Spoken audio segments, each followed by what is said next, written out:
Hey everyone, and welcome back to Linguist Rising. So, if you're like me, you've probably told yourself that this is the year. This is the year you finally write that book, you get that paper published, or you just, finally build a real, consistent writing habit. Well, you're in exactly the right place. We're going to break down exactly how to make 2026 that year, starting right now. All right, so here's our game plan. First, we're going to tackle the most important part, the mindset reset. Then we'll build a totally sustainable February-proof plan that actually works. After that, we'll take a look at the 2026 literary landscape, what's actually resonating with readers. Then we'll get strategic, talking about positioning over virality. And finally, we'll get into your ultimate secret weapon in the age of AI. Let's dive in. Okay, first things first. We have to talk about the invisible wall that stops so many brilliant writers before they even get started. And here's a hint. It has nothing to do with finding more time or waiting for some magical burst of inspiration. It's about completely rewiring how we think about the work itself. We've all been there, haven't we? It's January 1st. You're fired up. You make this huge New Year's resolution. I'm going to write a novel this year. And for a week, maybe two, you're on fire. But then, life happens. You miss one day, the guilt sets in, and suddenly the whole project feels impossible. That all-or-nothing approach, it's just fundamentally broken for creative work. So here's the game-changing shift we need to make. This is inspired by the amazing Dr. Raul Pacheco Vega. We are ditching fragile resolutions that run on willpower, which, let's be honest, is a battery that runs out, and instead we're building a robust system. A system is about the process, not just the goal. It's built on habits, it allows for bad days, and most importantly, it reinforces your identity as a writer every single time you show up. Okay, so let's get practical. How do we actually build that system? This is the nuts and bolts of a plan that will carry you through long after that January motivation is a distant memory. We're going to make your plan February-proof. Dr. Pacheco Vega lays out this beautiful, simple, three-step foundation. And the whole idea here is to lower the barrier to entry so much that writing just becomes a natural part of your day, not some huge, scary mountain you have to climb. And this is what starting small really looks like. Just 125 words. That's it. Or maybe 15 minutes. The goal here isn't to write a masterpiece in one sitting. It's simply to produce consistent linguistic output. This tiny, tiny target is your secret weapon against procrastination. I mean, it's a goal so small, it feels harder to avoid doing it than to just do it. And the psychology behind this is just so powerful. When the goal is that tiny, the mental energy you need to get started is practically zero. You're just starting, and that's what builds momentum.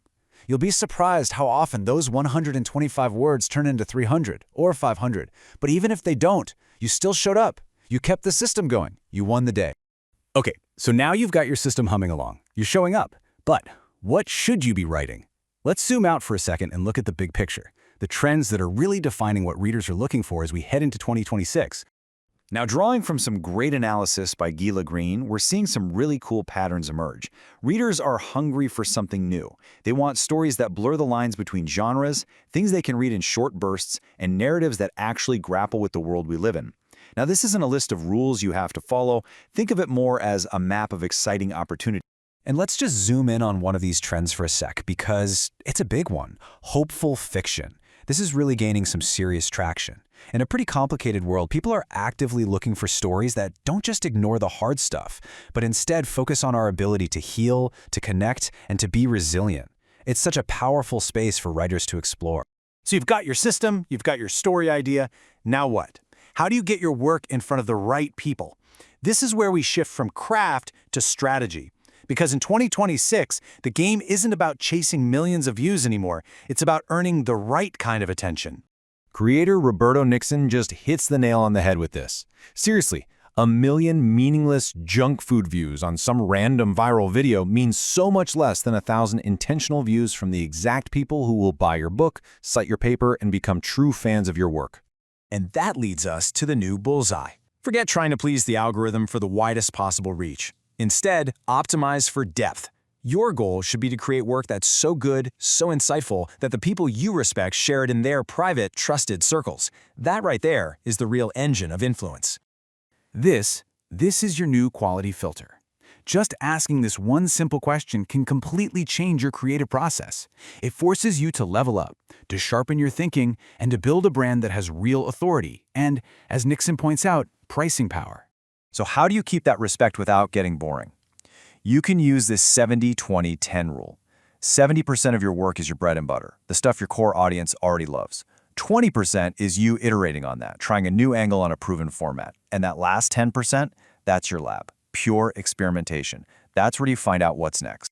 All right, let's bring this all home with the final and honestly the most important piece of this whole puzzle. In a world with AI and rapidly advancing tech, what is the one thing you have that is completely, totally defensible as a writer? And this right here is the absolute truth for every single writer in 2026. Look, AI can copy syntax, it can mimic a lexicon, it can even spit out text that sounds like you. But what it can never, ever do is replicate your lived experience, your memories, your heartbreaks, your unique way of seeing the world. Your personal story is your ultimate moat. I mean, just look at the difference here. A repeatable format is useful, sure. A distinct style is cool.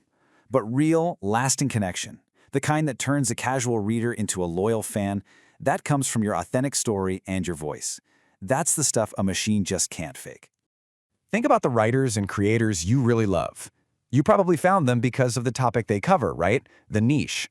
But you stayed, you became a true fan because of their specific sense of humor, their vulnerability, their unique perspective on life. You stayed for them. So where does all this leave us? Not with some giant resolution for January 1st, but with a simple, immediate action you can take right now. The system, the strategy, your unique story, it all starts with that one small step. So ask yourself, what's the story only you can tell? Don't wait. Open a new document and just write the first 100 words. Your 2026 starts today.